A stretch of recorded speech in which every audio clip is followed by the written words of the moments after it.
Following a group of decisive victories in Florida, Illinois, and Arizona, Joe Biden has taken a very large lead in the primary and is now basically claiming victory.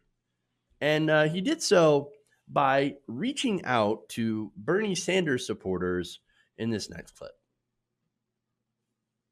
Senator Sanders and I may disagree on tactics, but we share a common vision for the need to provide affordable health care for all Americans, reduce income inequity that has risen so drastically, to tackling the existential threat of our time, climate change. Senator Sanders and his supporters have brought a remarkable passion and tenacity to all of these issues. And together they have shifted the fundamental conversation in this country. So let me say, especially to the young voters who have been inspired by Senator Sanders, I hear you. I know what's at stake. I know what we have to do. Our goal as a campaign, and my goal as a candidate for president, is to unify this party and then to unify the nation. All right, so that was the message from Sanders to Sanders supporters last night from Joe Biden. Now, let's be honest, right? So Bernie Sanders has a huge hill to climb, right?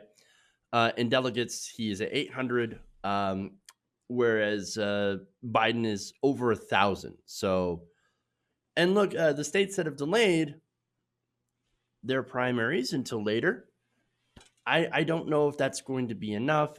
I think that he's pretty much not going to be able to catch up to Biden at this point. So, look, Bernie Sanders himself has said he's going to reassess his campaign, and he's already pulled all digital advertising. And so I think very soon Bernie Sanders will probably drop out. But here's the thing, right? So now he decides he wants to reach out to Bernie Sanders supporters so that he can unify the nation and unify the Democratic Party. Well, let me be clear. I don't think either of those things are going to happen. I mean, look, young people don't like Joe Biden. In every primary state so far, Biden has dominated with older voters, 45 plus.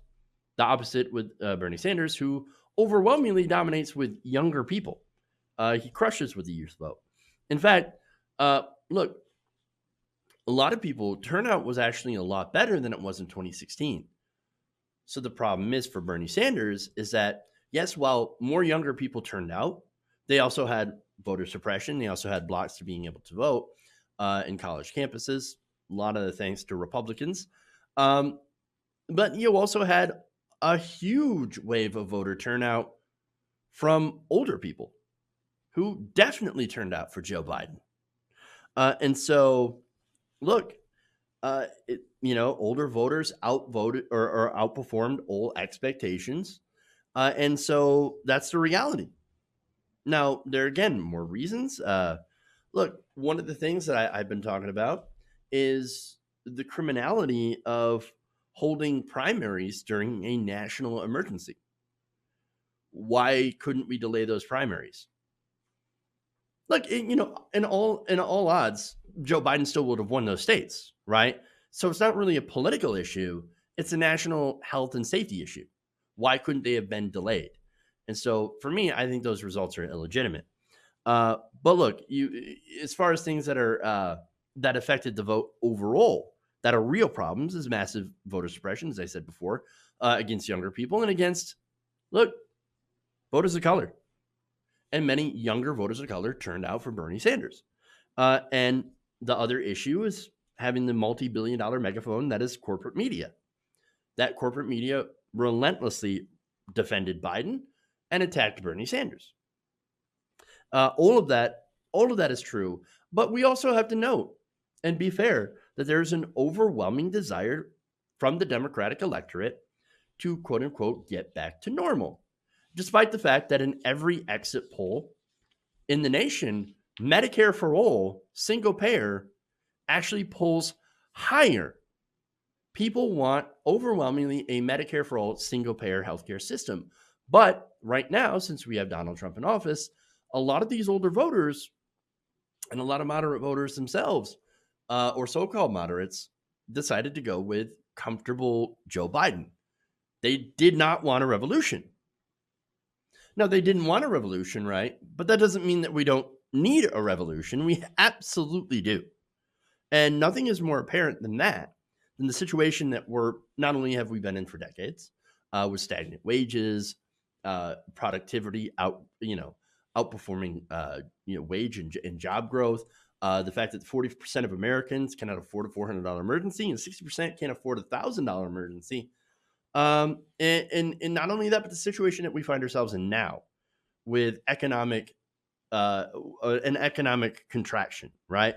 And with the man child running the country, who is about to be challenged by another moderate milquetoast Democrat, just like in 2016. Joe Biden is basically a male Hillary Clinton. And so, hey, look, we'll get to see how much sexism played a role in the defeat of Hillary Clinton. I actually think that Joe Biden is worse. I actually feel worse, more antipathy towards Joe Biden than I do Hillary Clinton, strangely enough. And especially considering how she has taken time out of her, day, every possible chance that she has had to go and attack Bernie Sanders. And so, but nonetheless, I still feel more antipathy towards Joe, and I'm not sure why. But look, Biden has serious issues with younger voters, and it's because we don't share a common vision. I know he talked about, but don't we have a common vision? No, we don't. No, we don't. In fact, Brianna Joy Gray said, and this is her retort to that. She tweeted just 2 words: "We don't. We do not have a common vision." Now you might ask, well, what don't we share? What are you talking about? Joe Biden believes in universal health care, right? No, he doesn't. At least that's not his plan. His plan leaves 10 million people out in the cold. When he was vice president, that's when we got the Affordable Care Act, which didn't even have a public option. This was with a Democratic super majority, right? Why wasn't Joe Biden out there saying, no, it is absolutely unacceptable that we do not have a public option? Where was he? Where was Joe? Oh, he was nowhere to be found. At least not on that, right? So his, again, plan leaves 10 million people out. I believe in covering everyone. He believes in co-pays, deductibles, and premiums.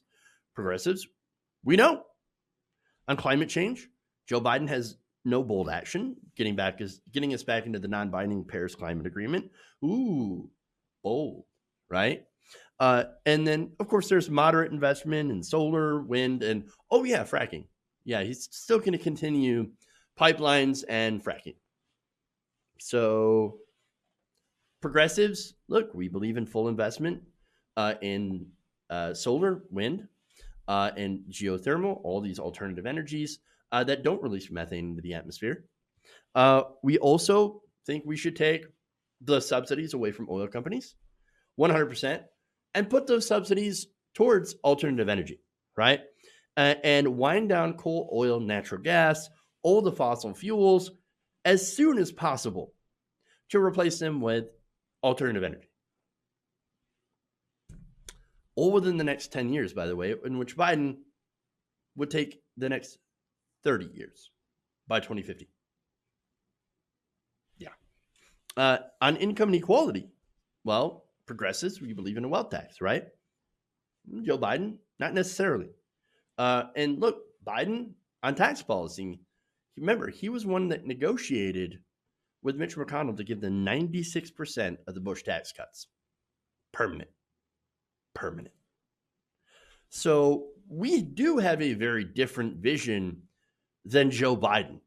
In fact, Joe Biden's vision is a lot more akin to the Republican Party than it is to progressives. That's all I'm saying. So this election, and look, here's the thing, this election, I know we're going to inevitably hear that, well, you guys are just throwing a fit, right? Because you didn't get the guy that you wanted. No, it's never been about a guy. What it was, and this is why Warren was popular in the beginning, right? Because she actually did have policy, and she supported progressive policy. And so if Bernie Sanders weren't in it, I would have been 100% for Warren. But then, why go for progressive light when you could have a full progressive? And that's why, of course, I chose Bernie Sanders. But nonetheless, right? This election is not about not getting, or our reaction to this is not about not getting the guy that we like, right? No, it was always about the policy, and it was always about doing what's necessary to protect the country. We need single payer healthcare. This country needs it. Anybody who looks outside, looks at the rest of the news going on today, can see that it is absolutely necessary. We need bold climate action. We need to address income and wealth inequality in a very, very big way. If we don't do this stuff, and I'm afraid that this is already starting to happen, by the way, we enable demagogues. We empower demagogues. And so that's what we're seeing from some of these economic calls from the right wing already to deal with our current crisis. Now, personally, look, I'm going to be honest with you, as always. I'm not buying the calls to unify. You're going to sit there and yell unity after 3 years of being, of smearing us as sexist, racist, and Bernie bros?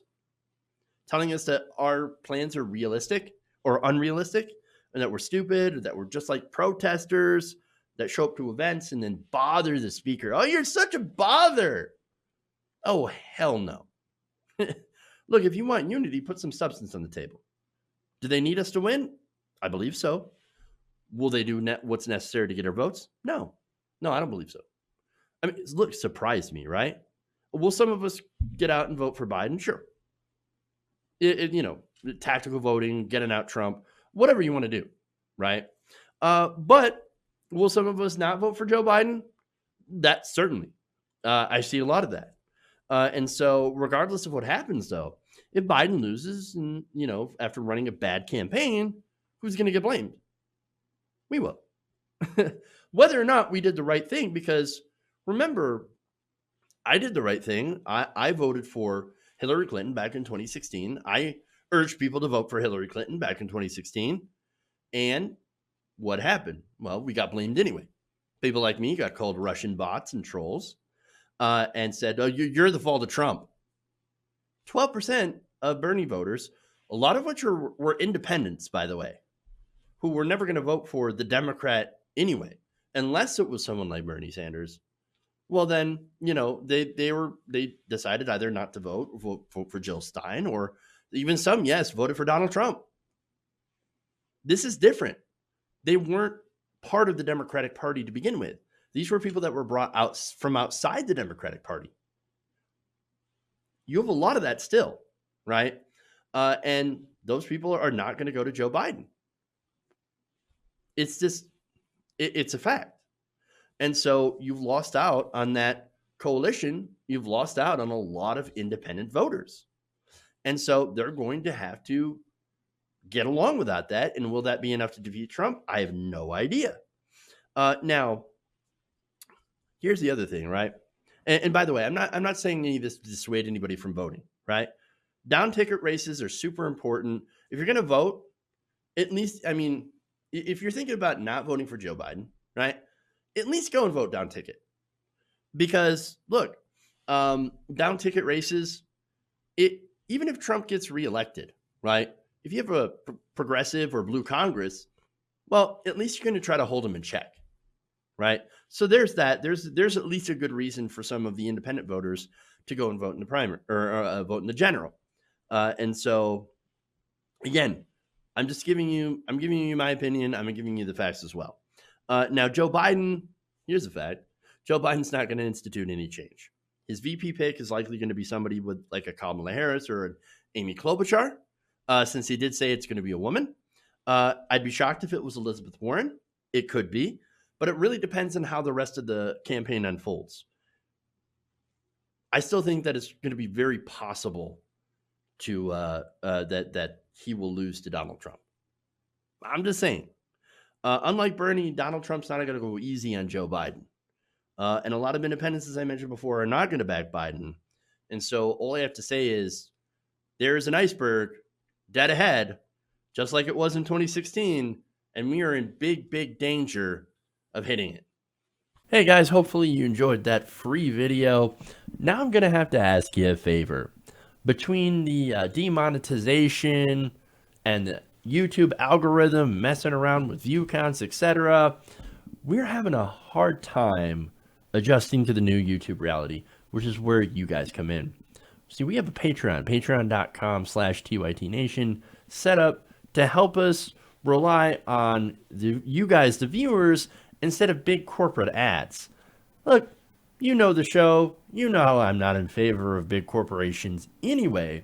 So help us transition away from relying on the ad model to pay the bills and sign up to be a patron, patreon.com/TYTNation. That goes a long way to help us keep the lights on. And you guys will know that you're supporting independent progressive media.